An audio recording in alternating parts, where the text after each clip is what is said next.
Can I Yeah, share the story of when I first met you, if you don't mind? sure. I'm going to why I'm excited. And I know when I get this way, I'm just kind of chatty Cathy. And I'm going up to the seat. And I look down, and there you're sitting there with the ponytail. And I say to myself, you're reading a book. And I'm saying to myself, oh my gosh, this is a rich hippie. This is not going to turn out well because I know how I get. And so the first thing I do is I apologize to you if I start, just chatting you off. Just let me know, and I'll just be quiet. And you Right. said to me, "Well, it's a long flight." And then I proceeded to listen to your story of how you traveled around the world 60 times and that all these different cultures and that you imported rugs from around the world. And I was just fascinated by your story and everything that you shared. And I'm so happy that we have a chance to do this interview because you're telling me stuff I never heard from you. There's a lot of stories out there. Weren't selling a product other than you. So even though it was a brief period in my life, it was really amazing because, I had to, for one thing, back in those days, you could figure out how to ride the London Underground for free if you weren't lazy and you went to all these stations where you had to climb a lot of steps. Because, in those days, the English all smoked and they were all in terrible shape. And so, but, it was a really interesting way to really figure out about sales and Yeah. with nothing in your hand other than a picture of yourself or your hands or your feet. Well, what I have found out because studying successful people over the years is that a lot of them went to what's that one place that used to sell cash registers? NCR. NCR. A lot of people went through their training, other training, and they became successful because they got so good at sales. And Right, it doesn't matter if you're selling, if you're selling dinnerware or selling somebody to date you or whatever, you have right. to get good at sales. I have a very non commercial view of sales Share that. because I, my sales technique is just really telling stories more than anything else. Yes. And, there's oftentimes somebody, some young people will come in there looking at something in the store and they talk about, well, geez, we'd really like to go traveling. And I said, well, then don't buy this stuff and go traveling. you know, I really am, I don't know, I just don't really push it ever. And especially, in the rug business, because half the time you're you're a marriage counselor I didn't between I a didn't know you husband. had that tool. Huh? I didn't know you had that skill set.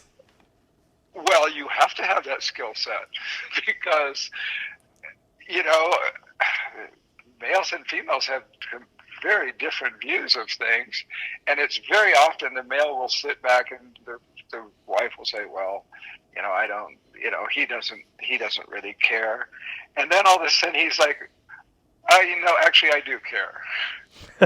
Because a rug is something you're going to have. I mean, our rugs will last for 200 years. Yes. You're going to have them the rest of your life.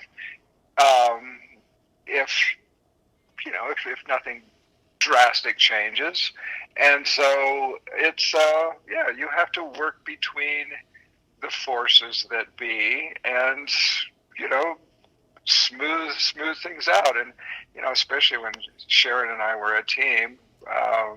It was it was easier, and it wasn't always Sharon with the woman and me with the man. A lot of times it was me with the woman and Sharon with the man. I mean, it was it's yeah, selling.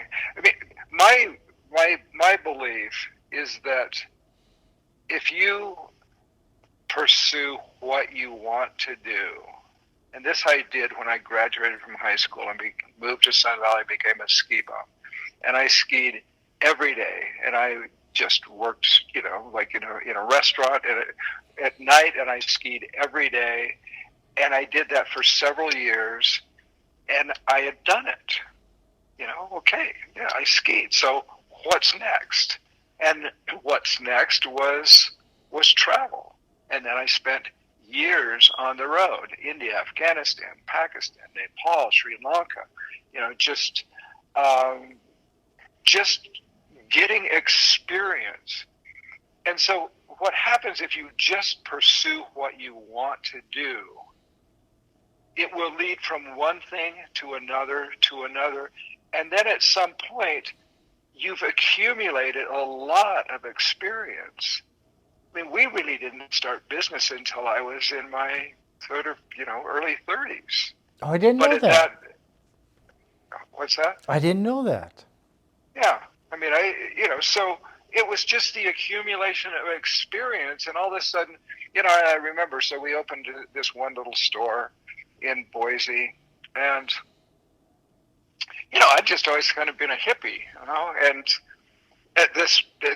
suddenly the CEO of Morrison Knudsen at the time came in, and he wanted rugs, and I mean I knew at that time a hundredth of what I know now, but I could make it appear that I knew more than I did, because I had a lot of experience in rug stores in Istanbul and Ankara and Mashhad, Tehran, Kabul, Mazar-e-Sharif, all these places, and suddenly you have enough experience to start doing what it is that suddenly you're doing because you want to do it. Because in the beginning it was much more about travel and that sort of thing than just making a living. I mean, we made a living, and I remember one time, this was many years ago, and my father had been a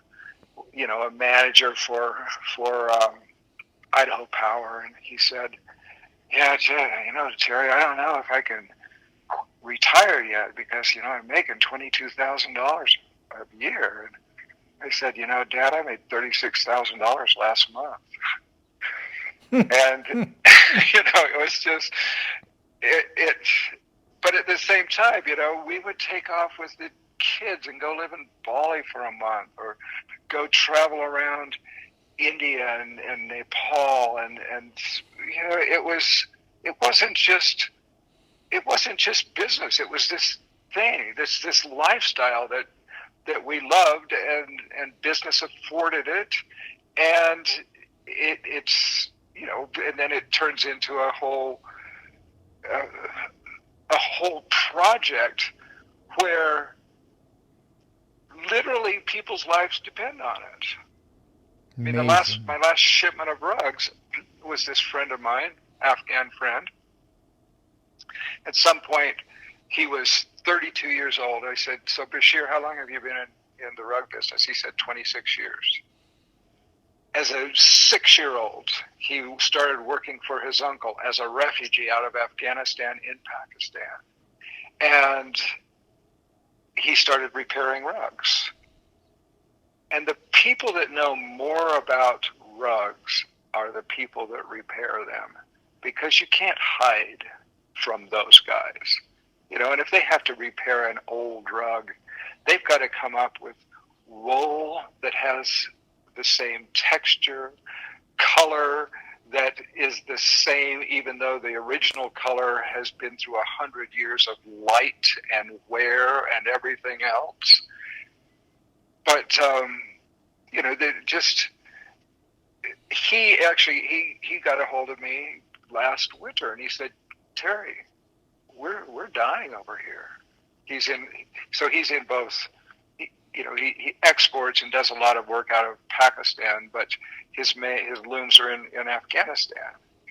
And he said, "We're 98% living below the poverty line, and that's one of the lowest poverty lines in the world. Now, what has happened with the family that I deal with and the work that they farm their work out to is that they 3.5 million refugees came out of Afghanistan into Pakistan. And at some point, many years later, the Pakistani government said, okay, you guys have to go back. You guys that aren't producing anything, that are not helping the economy of this country. And our people, my specific family, they would export on a regular basis a lot of things. This is money coming into the government. This is all of that sort of thing. And then, then they would put work out to these different families. I mean, when we started our production, it was a big, called a karhana. It looked like something out of the American Southwest, big adobe walls with verandas and looms underneath them. And it was a big area, and it was all young men making big rugs and women working in their homes making smaller rugs because you didn't have the space in the homes. And so the young men were taught by their mothers, their sisters, their this skill, because traditionally it is a female skill, and it's one of the reasons that Turkoman people are one of the only cultures in Asia that are like, wow, yeah, we have our new child is a daughter. That's fantastic news, because Turkmen women have been bringing money into the home, money and prestige into the home for centuries. And at this point, so I have educated a number of these people. I mean, my manager is now the manager of who was my daughter, and she is the first Afghan Turkoman girl to ever go to university. Yeah, And that's awesome. She is almost got a master's in computer science. And at the same time, one of those videos I sent you with the women Yes, I'd love that. dying, That that's was her. That's Hamida. So, oh, she is both, working on that, and she's keeping her culture alive. And that's very interesting to both of them. Her little sister is 2 years away from becoming a doctor. She's in med school. And then there's 4 more daughters. So many Turkoman people in Pakistan were never forced to go back to Afghanistan because of what they produce. And what's happened in Afghanistan is horrible. Taliban taking over. It's just, women are full burqa. They're ending all education for women. They're just, it's terrible. And yet here are these people that, because they have worked for us for, I don't know, 30 years now, 30 years now, I 30 suppose that's what it years. is. Wow. They are free to stay in Pakistan and work and be educated. And this is actually the next step in what I'm doing, is going to create this foundation for these women. And this is not really something that we would want to put out in the public, but basically educating women right under the nose of the Taliban, literally. Because Pashtun are the predominant culture in Afghanistan and in the northwest frontier province of Pakistan. And, I mean, like all cultures, there's really good, there's really bad, there's everything. But the Taliban basically come out of a Pashtun culture and that whole thing called Pashtunwali. And, they, uh,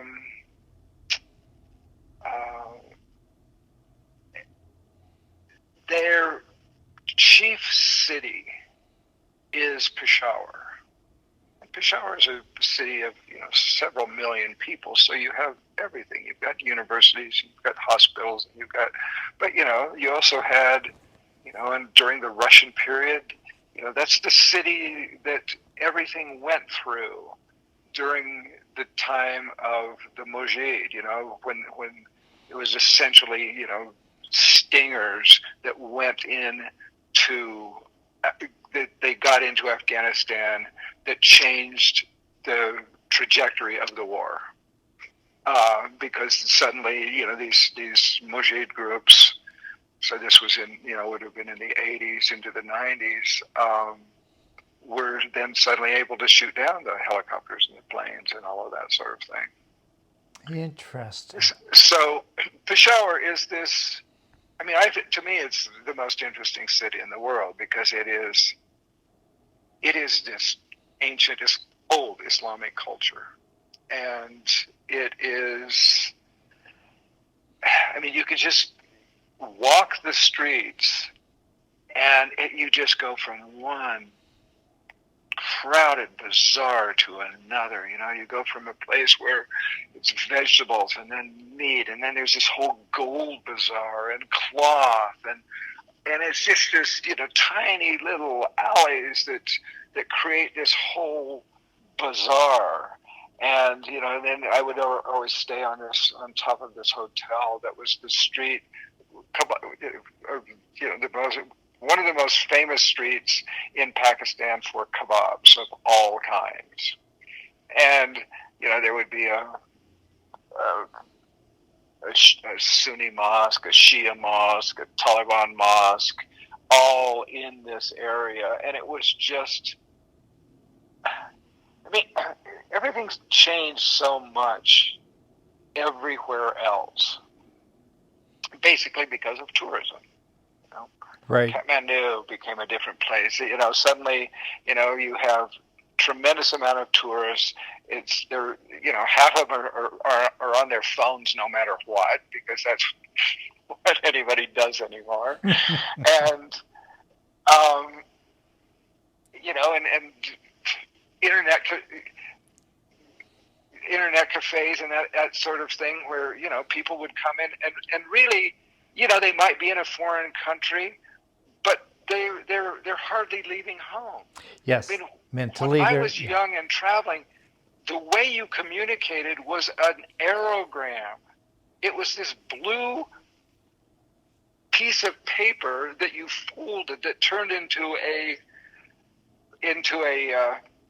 envelope, and you wrote tiny little script, and you would send it home, and you'd think, okay, in 2 months I'm going to be in Kandy, and so I will write to me there, or maybe in 3 months I'm going to be in Kathmandu, and then you would go into the GPO, General Post Office, in that town, and they would hand you this box of my last name is Reid, so it would be R, and you'd go through hundreds of letters started with the name R, until a couple of them would pop up with your name on them. And it was just like, wow. It was just such an amazing thing to get a letter in those days, because it was it was months of figuring out where you were going to be and when you were going to be there, and you just always go, is this thing really work? But it actually did. It worked. Years ago we had this conversation. Right. And then war broke out. More from Pakistan, but yeah, both places. Well, you said that war broke out and all the weavers had to go to Pakistan. Right, exactly. Is that correct? Yes. Okay. Yeah. I was in Kabul when the Russians came in. There there's tanks and there's armored personnel carriers in the streets, and my Afghan friends are like, yeah, Terry, maybe you should leave now. That happened to me several times. That happened the first Gulf War too, where I wanted to sit down with a with and learn the basics of rug repair with this friend that I knew. And so I was sitting in this shop and sitting down there being taught how to do this, and this guy came in and he said, and I was actually, I've never been a famous person, but in Peshawar, I was actually kind of a famous person for a long time because, I was there year in, year out. I was putting people to work. I was buying product. It was just like people knew who I was. And this guy walked in and he said, Terry, what are you doing here? I said, well, I'm learning how to repair rugs. And he said, yeah, you understand that the Gulf War just started, right? I mean, at the time we didn't know there was a Gulf War. It was just there was a war, and that America attacked Iraq, and so he said, you should probably think about leaving. And so I went down to my exporter, and he said, so again, this is Pashtun culture. This is Pashtun Wali. They are going to protect me. Their vow. If you are their enemy and you ask them for protection, they have to protect you. And so I'm talking to him, and so one brother's an exporter, the other brother is a travel agent. Within an hour, there are tickets bought for Lahore. And so we are, I grab my bags really quickly, and we fly down to Lahore, where I am told to lay down in the back of the taxi. We get into the hotel. He does not sign me in. He just signs himself in, takes me into the room, and we spend the night. And in the morning, it's a flight from Lahore to Delhi. And in the morning, we get up and again, lay down in the back of the taxi. He takes me to the airport. He sees me into customs. He's in immigration. He sees the plane take off, and that his duty's done. He got me out of the country. And then I landed in Delhi, and within the first day, I heard 2 bombs going off within a couple blocks of me, of things getting blown up by who knows what factions at that time. In Delhi. In Delhi. In Delhi, yeah, which is it's a long ways from Iraq, and it's more the Hindu world than the Islamic world, but still saying, and I think it was maybe Indian Airlines office that was bombed. Wow. Wow. So So was your wife with you, or were you single at that time? And she was back in. no. Sharon was home. She was worried, sick. She And doesn't know where you are. This was before email. So at that time, like I was saying, in the beginning, both of my travel and of my business, facts didn't exist yet. So one of the reasons that I have traveled so many times to that part of the world is that that's the only way I could, The only way you can communicate. it's the only way to really communicate. So since then, I mean, just this morning I'm on, I'm emailing my people in Pakistan and this guy Bashir, and doing business quite easily. But in the beginning, and I remember, when we first started our production, and it's like, it's a lot of R&D. You're just, okay, you work on something and you develop it, and then, 6 months, 8 months later, it's made, and it gets shipped back to the United States, and I would be buying tribal rugs at the time, and then there would be a couple things that we had just made, and Sharon would come in and just kind of go, "Geez, Terry, right? Are you kidding? This is crap." So is this your store in Maui, Paia, or is it in? Yeah, this is years and years before Bahia. Okay, this is. Yeah, So are you in? I don't know where you're at now. You're in So Colorado. this was a store that we had in Boise, and then we had a store in Ketchum. Okay, thank you, thank you. Yes, and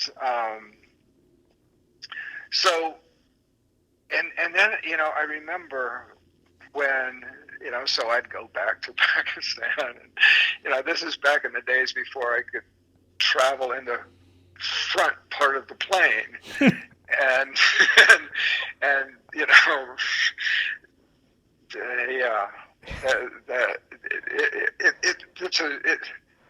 I think basically it's about, on a typical trip, I would be on 13 different flights. Oh my gosh. And some of them would be, Oh my gosh. 8 hours, 9 hours.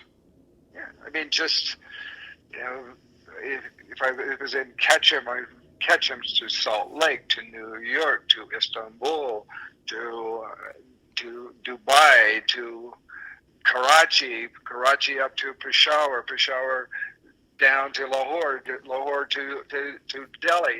Delhi up to Kathmandu, and then back. So it was a lot. It really became much nicer when I didn't have to sit in the back of the plane. Call me entitled. Hey, to be